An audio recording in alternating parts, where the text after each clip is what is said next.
You're listening to Breaking the Silence, a podcast by Reach 10, where we are breaking the shame, silence, and fear that often surrounds sexuality, unwanted pornography use, and betrayal trauma, and helping you embrace your God-given sexuality with courage, compassion, and connection. I'm your host, Chriselle Simons. Welcome back, listeners. Today, we are breaking the silence with Chandler Rogers. And he is so awesome. And he has an app called Relay that we're going to be talking about that is going to be an incredible tool for many of you.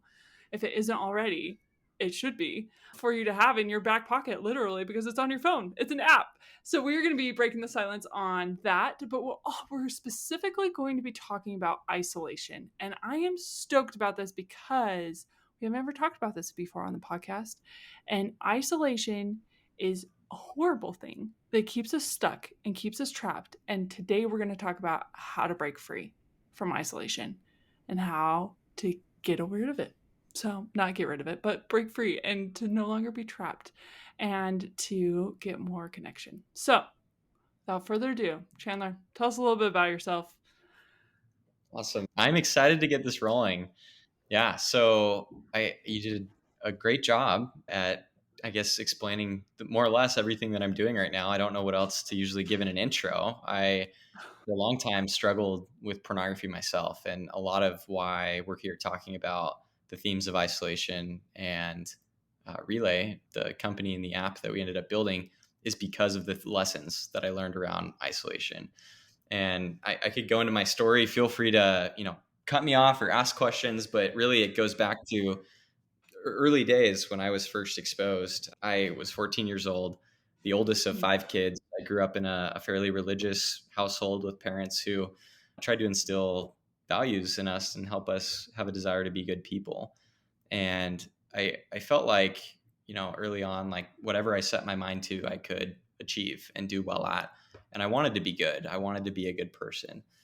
And I remember after I was first exposed, eventually I woke up one day and realized that I had started to essentially form a habit, or it had become a habit with what stemmed originally from curiosity and naivety, like not really understanding what was happening. Having a realization that, oh shoot, I think this is maybe that thing that I've heard about that I don't think I want as a part of my life. I'm now realizing that I'm feeling kind of more depressed or less self-confident or just less happy when I engage in these behaviors. And I think I want to change that, but not feeling like I could talk about that. It was really just this, I guess, origin of a lot of isolation for me. And as a person, you mentioned that you were raised in like a religious family. Yeah. I think sometimes, and we love Jesus on this podcast and we love religion on this podcast, but I think sometimes that culture can create some fear of, oh man, I've messed up. Oh yeah. And like, I don't dare like actually talk about where I'm at right now. Did that happen for you? Oh yeah. I mean, I remember feeling like, people who struggle with pornography, they must not be good people because that's not what God wants. And therefore, if you're doing that, then you must be voluntarily trying to distance yourself from God, or you don't care anymore. And so it was really frustrating because, I felt like in the back of my head, even if it wasn't this really conscious narrative, I was kind of feeling probably these subtle pressures of, I want to feel worthy. I want to feel like my parents and peers around me see me as someone who's, striving to do what's right. But internally, I'm having this conflict where I guess I'm failing at that because there's this part of my life that doesn't align with that, I guess, right? Was how I thought about it at the time. Yeah. It was definitely hard. Like I went from a kid who was pretty self-confident to someone who probably still appeared decently self-confident, but internally just was never happy with where I was at. I think that actually inhibited my ability to develop skills generally around managing stressors in my life and handling emotions well, that I think compounded later into more and more stressors that I couldn't cope with well, and turned back to the thing that was easy to escape and ease pain from, even if I didn't feel like I was in pain. I think it was hard for me to recognize. I didn't just feel like I hate my life and I hate myself. I think I was it was a little bit more subtle, where it was just kind of, man, I feel like I keep failing. And it was this vicious cycle over and over that was very internal, and no one really knew about it for a while. Totally. Oh man. And I feel like, especially when no one knows about it, the shame monster just, Yeah. oh, makes it so much worse, because you're like, oh, if they found out, if they knew who I really was and what I'm struggling with, they would hate me. Yeah. Right? Like they would.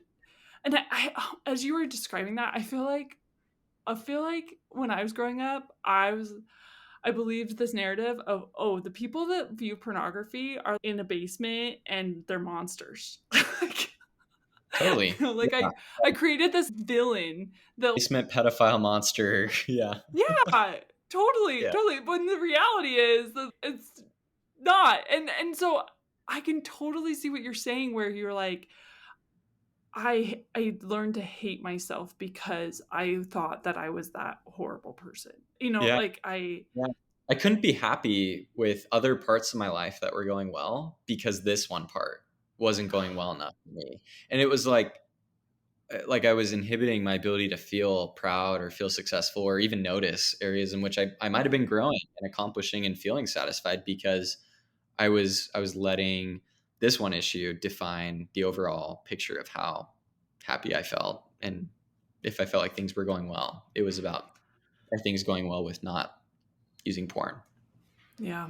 Oh man, that's so ouchy and so isolating. And so that's why I wanted to talk about this isolation thing, because I loved that you wanted to break the silence on this, because so my story is more of the betrayal trauma side, and just being so hurt and devastated by my dad's choices, and then some relationships I was in that were super painful. It just led me to be very hurt. And I remember feeling so alone and so isolated and so stuck in that pain too. And so it's just interesting that isolation, no matter what side of the equation you are on, happens to be the worst. Yeah. Yeah. And is totally something that happens to us. I remember one day where I was on the hillside at BYU, and I was supposed to be headed to a final or something, and I was just like sobbing behind a bush, and I felt so alone. And people are walking past me, and I'm like, they have no idea I exist, and why do they care about finals? Don't they know that I'm in so much pain? And it's so silly, but I just remember being behind that bush in that isolation. It was a physical representation of how I'd felt for years, So of hard. just being surrounded by people that have no idea that I'm struggling so much and am crying out for help. And so I imagine that that's probably what you felt like too.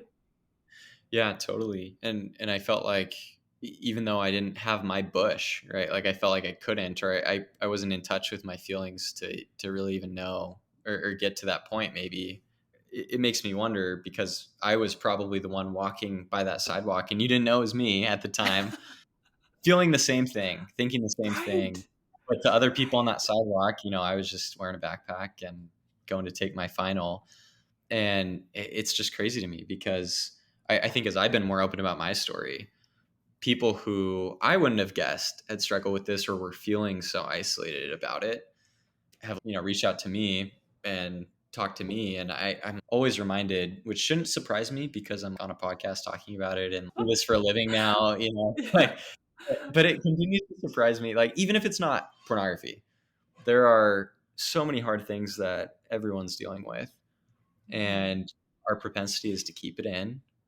And sometimes we might have healthy ways of dealing with it, or bringing in close people that are a part of our support system. But I think as a society, we're still struggling to normalize the difficult things that are a normal part of life and a normal part of everyone's life, but are still kind of hush. And like, it's, you have to be ultra, ultra, ultra close to even work up the courage to bring it up. And by then, the relationship, this is another thought I have, if you're only getting to the point where the only person you can break the silence with and get out of your isolation with is someone that close to you, it also becomes even scarier, because there's already a relationship, and maybe it's a spouse or a person you're dating or a family member. And I think support systems should have people from all different angles. So I'm not necessarily saying that it shouldn't be someone that's close to you, like a friend or family member, but it can be even more tough to only have the forum to talk about this as do I have a friend or family member in my life that I could get out of this isolation with? That's just as scary as thinking about the random person who's on the sidewalk or behind the bush who may also be going through the same thing. And I don't know. It's just sad that the common story is that it's not brought out into the open in a safe way as often as it should. Amen to that. And I love that you said, like, I was probably the guy walking past wearing a backpack, because the narrative that I told myself forever, and even in that moment, as I was like, they don't even know what pain is. That's what I was telling myself, which is so dumb, because it probably was you. It probably was you walking past. Maybe not. I have no idea the timing, but the person walking past me was probably hurting just as much in a different, or maybe even the same similar way as I was in that moment. And I think so often we're like, "Ugh, people are so dumb. They don't even when if we would just take a second and remember that everyone that we come in contact with, the guy who cuts you off on the freeway that you're so angry at, the person checking you out that's taking a while at the grocery store and you're just like, oh, I've got to get home and get dinner done. All of the people that you come into contact with, guaranteed, are struggling with something Yeah, and feel alone in that struggle at some level. Like, if we would remember that, I think it would change everything about the way that we interact with each other. And I think that it might help us to not feel so alone. totally. And I think too the powerful thing about having that awareness of others and how they might be feeling similar to us can actually, I think, help us get out of that shame cycle that happens with ourselves and the lies that we tell about ourselves. Because I'm sure that, if I knew that you were dealing with something as well, I doubt that I would tell you to measure your success and your happiness the same way that I was doing internally at the time. Right. And that's actually for me, like when I first joined a group, I think I was at a point where I realized that doing it alone just wasn't going to work. Right. And I've talked to a lot of people that have different experiences deciding to try out a support system like a group or something. And for a lot of people, it's like a big step. And that's also something that I vote should change. And we can do it by talking about how it's actually not that crazy if you think about it, that all that a support group or like a group based, recovery program, whatever it is just people saying, yeah, I've realized that doing it alone isn't the best way to do it. And maybe like we can help each other do it. I think that's actually really cool. And often than not, it's way less scary than most people think it's going to be, because you find out that they're not the creepy basement pedophiles. And that was my story when I joined my first group and I saw the other guys in my group. It was over Zoom and Mm-hmm. we were getting to know each other. And the clinician who was leading the group was kind of guiding us through different principles and questions. And I realized like these guys all have goals and aspirations and lives and are pretty normal. It was like, I think the word I used in my mind, I was like, oh, they're kind of normal. Like they're not like what I would have expected. And then I realized like, why am I thinking those things? I think it's Right. because I have some false notions about myself that Yeah. because I stayed isolated, I couldn't break out of. And it was actually so helpful, not just to feel less alone, that was part of it, but to help recognize the lies that were happening in my own cognitive processes, and to be able to start to rewire those as I had opportunities to turn outwards, or even just like observe someone else talking through their own process and realizing like, I think I do the same thing and it sure doesn't make sense when he says it like that. So it may not be correct, like that belief, and that's okay. Like I think those environments are, I think, a key part of helping us realize why isolation is not the best for us often. Totally. And I love you're talking about this group experience. And I think that group, and this was like a accountability group. Like, what kind of group was this initially? It was a program for people looking to overcome unwanted pornography habits. It Okay. was LDS like type of group, but it wasn't through the church. It was just like Okay. a therapist was the one running it over Zoom. Cool. We met Thursday nights once a week for an hour, and it was just kind of, the goal is to give us foundational knowledge and basic skills that were both kind of based in spiritual, like God type of how to look at recovery, as well as the psychology and neuroscience of let's actually understand what's happening in our brains, and why you're not evil for looking at porn, and why you continue to have urges, and why that's actually not abnormal, and how porn isn't actually the root of the issue. There might be some other things that we need to address, and build some better balance in our lives that can help us, manage these things. Just some basic recovery things that was in a group setting that Cool. I started when I think it was the end of my high school years is when I first started doing that. That was so awesome. And I mean, just like kudos to everyone who had the courage to show up to that group, right? And because I think it's so fascinating that there's so many things that stand in the way of us showing up and actually being vulnerable with what it is that we struggle with. But then when we finally do, how freeing it was for you to sit around and be like, whoa, like he's just like me. Yeah. And how instructive it is once we sit down and we're like, I say those same lies and it's not working for me either. Like, and Yeah. how beautiful it is when we can tear down the walls and we can break the silence that has kept us trapped for so long. Group group in any sense, community in any sense, showing up to your community luncheon and actually talking to the people, whatever it is, right? Showing up can heal you and can bring so much peace if you're willing to. What do you feel like is the biggest thing that stops people from showing up? Hmm. I think it really is fear of fill in the blank. Like I think for some people it's fear of Mm, judgment. Like, will people yeah. think less of me? It could be fear of just the unknown of how are they going to react? Will they blow up? Will they laugh? Maybe it'll go okay, but will our relationship be weird after this conversation? So fear of the unknown. It could be, yeah, fear of rejection and this person deciding to cut me out of their life, or just fear of. I think there is almost a, and I'm not the neuropsychology expert, so this is just my, right. But I feel like there is, the body has a physical reaction to fear. That Mm, much I do know. I've spent enough time talking with lots of therapists. That the yeah. body and the brain are not disconnected, and so when we feel unsafe, like when we talk about Mhm. anxiety or stress, there are physiological responses to that. I think there can be an element of just being so nervous about what might happen that our bodies feel unsafe, and we feel like we can't have that conversation. And it may not be because we actually think we're unsafe in our brains, but because it just feels like such an untalked about topic that it must be unsafe to talk about it.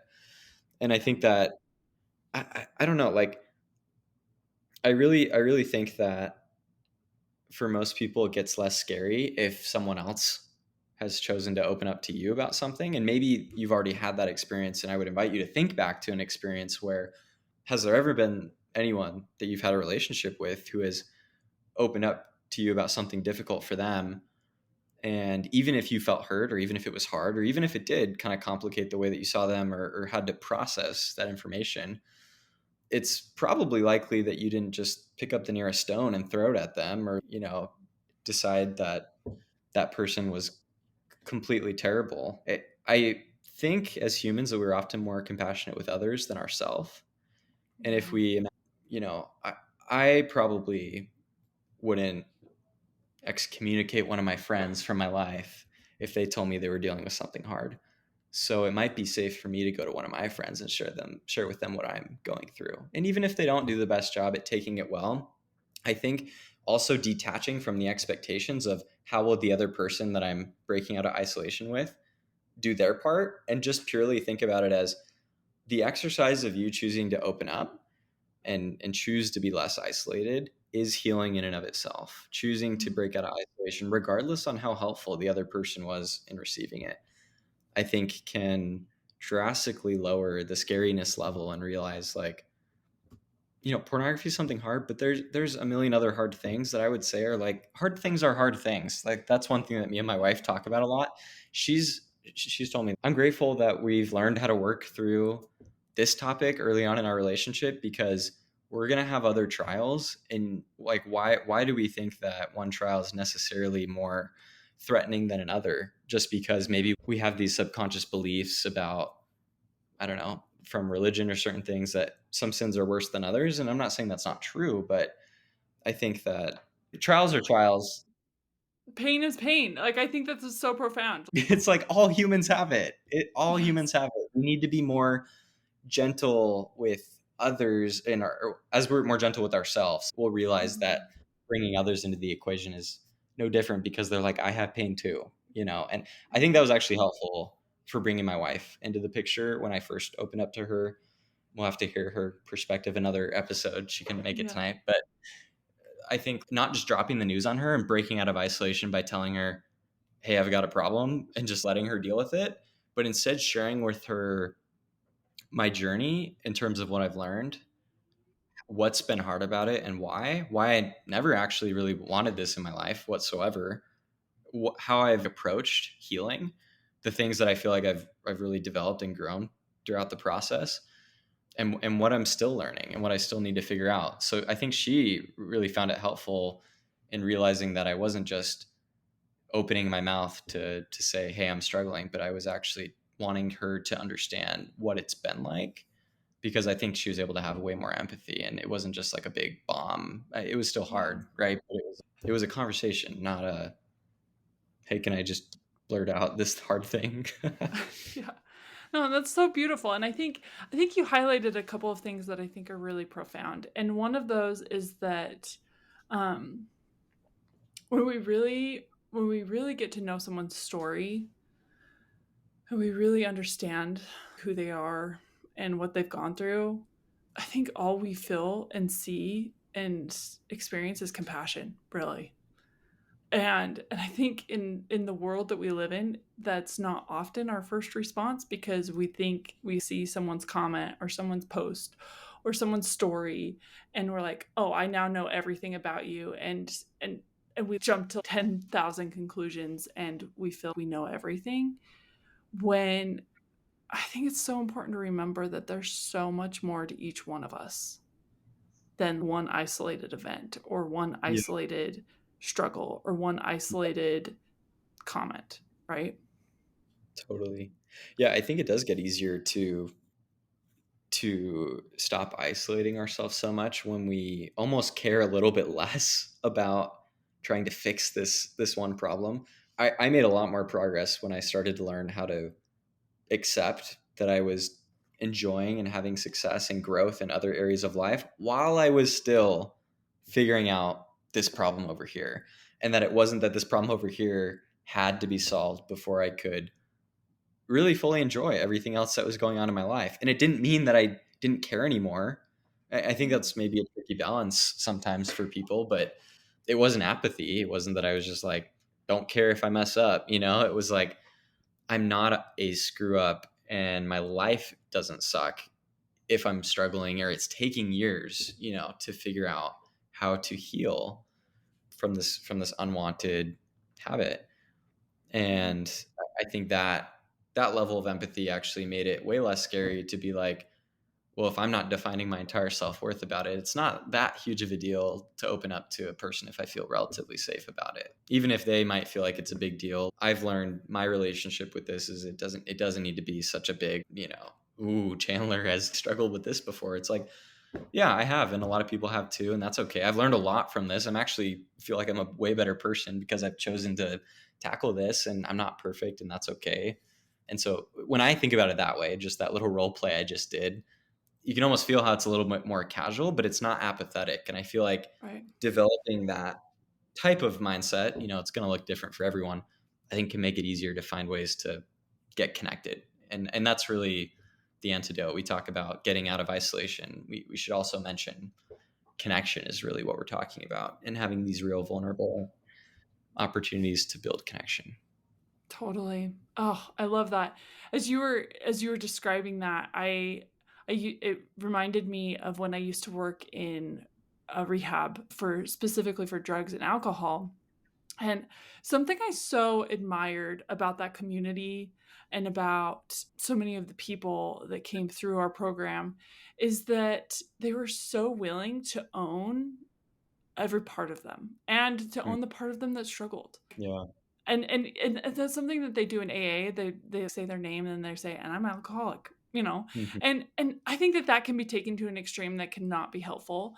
But I Yeah. also think that it's profoundly beautiful what they've created with AA and CA and NA Yeah. and like all of those, right?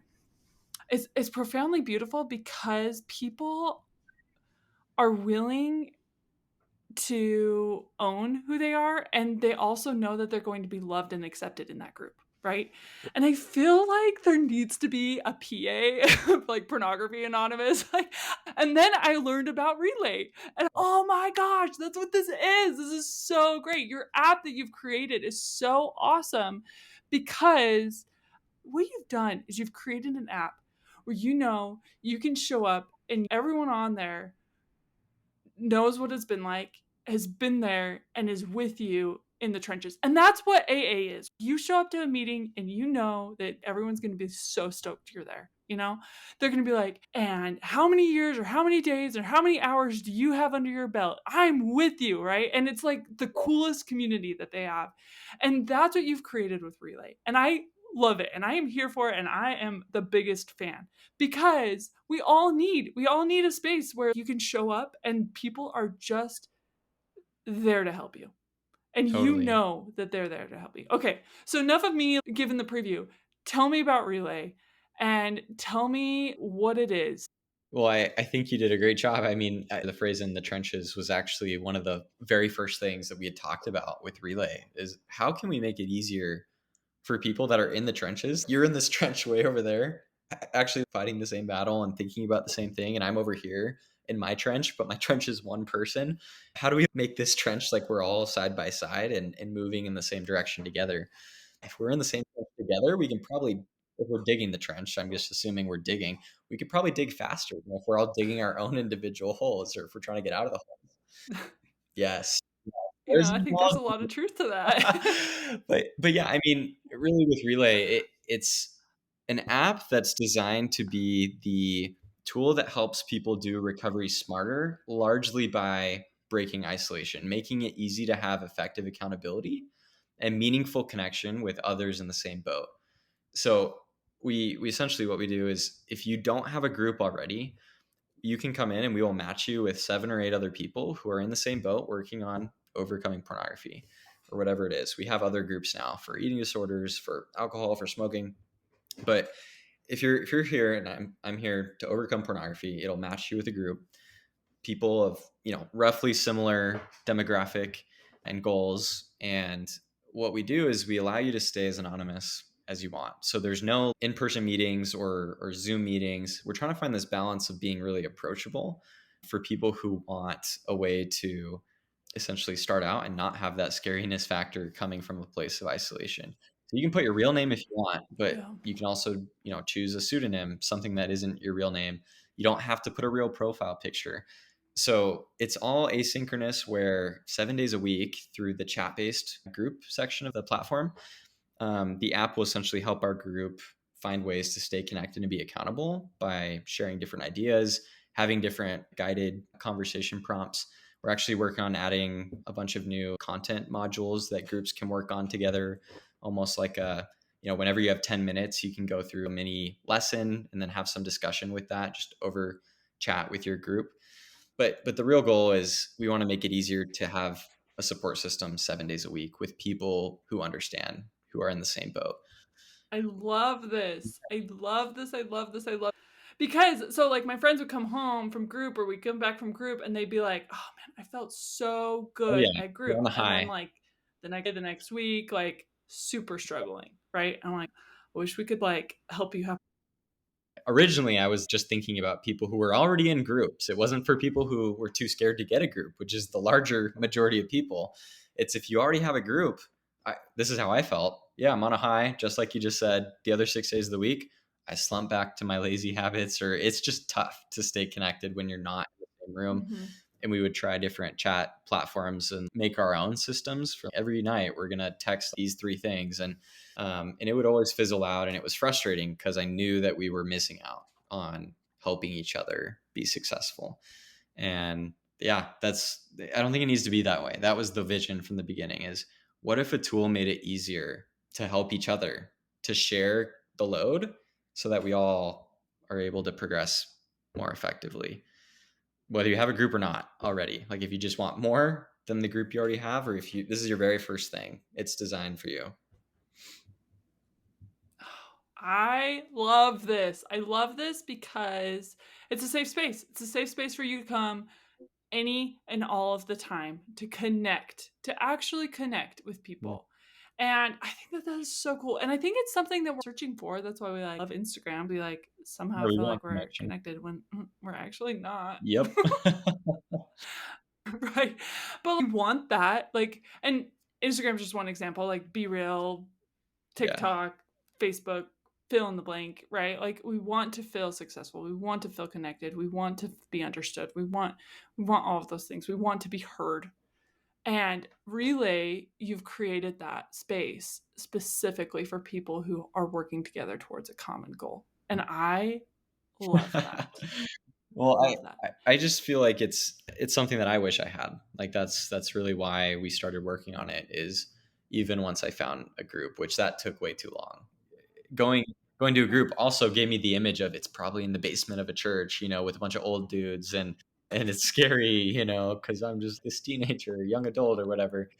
And yeah, anyways, I think with Relay, people have commented on how it just feels like a much easier place to start out if you're still, feeling those natural fears of like, yeah, it is a little different and scary to be able to talk about it. But I think a lot of people have found that it's not just the space to talk that they find helpful. After a little bit of time, they find that it's really cool because we have different built-in mechanisms to help, for example, manage your stressors and triggers, or keep track of your self-care plan to Cool. stay in a more healthy, balanced just state as a human being, and be able to manage your healing holistically. And you can kind of see, oh, looks like Dallin checked in yesterday and he was feeling kind of stressed. I know he mentioned last week that things have been tough at work, or with his girlfriend. I'm going to reach out and see how things are going, because we have that shared visibility, where I can see that Joe Hmm. hasn't been doing his goal that he said he was going to do. He doesn't have to even share that, because he opted into some transparency, and we can help each other be like, hey, like let's all make sure we get in our goals today. So those type of things I feel like are, how can we as humans just simply help each other move towards where we want to go better, instead of being so personal about it all. You can still stay anonymous or safe, but let's do it better together is the hope. And yeah. I love that. I love that so much. And I love how approachable and how like accessible Relay is, and how it can, so I was like, man, I can think of like 5 times today where I probably would have benefited Mm. from that. Like my 2-year-old is losing it, and my 7-month-old is screaming because she wants more food, and it's time for dinner, and I've had it, and I'm like, oh, I'm feeling so stressed, and I want to run away. Like I think, and I'm just using that Yeah. silly. That's when you What? throw a red flag in Relay, like I'm not doing Yeah. well, just to let you know with one button. That sounds like what you needed. Yes, yes, that would have been very helpful. I think the red flag, got delivered to my husband in a very different way. But like, so we all have those red flag Totally. moments, and what I needed was I needed someone just to support me. And I know every single one of you listening has had a moment today where you needed more support, where you wanted more support, and maybe you had it and maybe you didn't. And what Relay can be for you is maybe some more support to help you, whether you had the support or not. It can be a place where you find more support, or you find the support that you've desperately been looking Yeah. for. So where can people find Relay? It's available on iPhone and Android on the App Store. You just search Relay, Improve Together. The website is www.joinrelay.app. If you want to learn more information and just kind of see more details before diving in, that's how you can find it. And I would also say, please feel free to reach out personally if, we're talking about how hard it is to break out of isolation. If you're still nervous about the idea of joining a Relay type group, the whole reason I did this is because I talked to too many other people, including myself, who took so long to realize that isolation is just not worth it. And I would invite you, just please reach out to me. I would love to talk to you over email. So my email is chandler@joinrelay.app. I'm sure we could throw that in the notes. Yeah, I'll throw all of these things into the show notes. And if anything from this has resonated with you listeners, if you're like, man, I'm really struggling to feel connection, join Relay, reach out to someone, text your friend. I guarantee, oh my gosh, I've said this for years.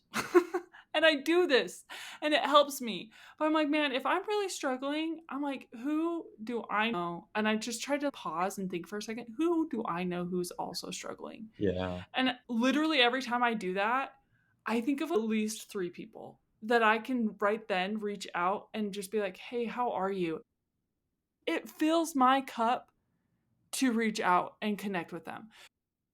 You don't have to join Relay. I recommend it. I don't recommend things lightly, but I definitely recommend it.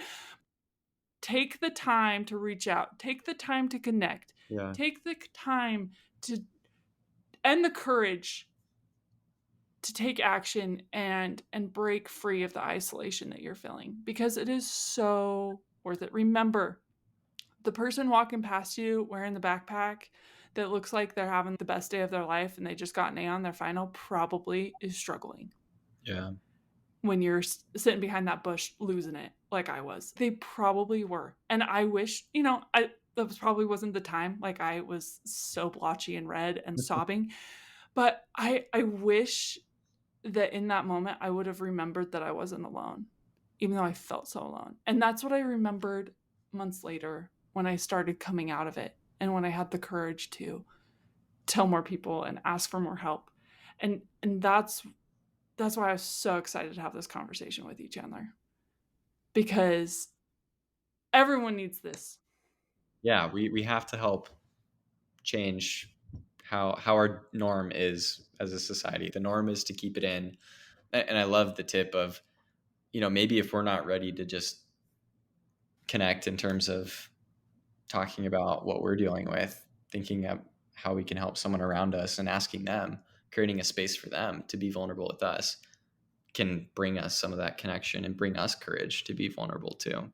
There's always people who need that. And you don't have to be perfect or not in pain to turn outwards and do that. That's the key. It'll help you. So well said and so true. Thank you so much, Chandler. Thanks for your time, and we hope you have a great day. Awesome. Thank you. I tried the Relay app and I love it. It's beautiful. The daily check-ins, the prompts that invite you to pause and self-reflect, and especially the community and support with a team who is in the trenches with you. It's way more approachable and affordable than group therapy.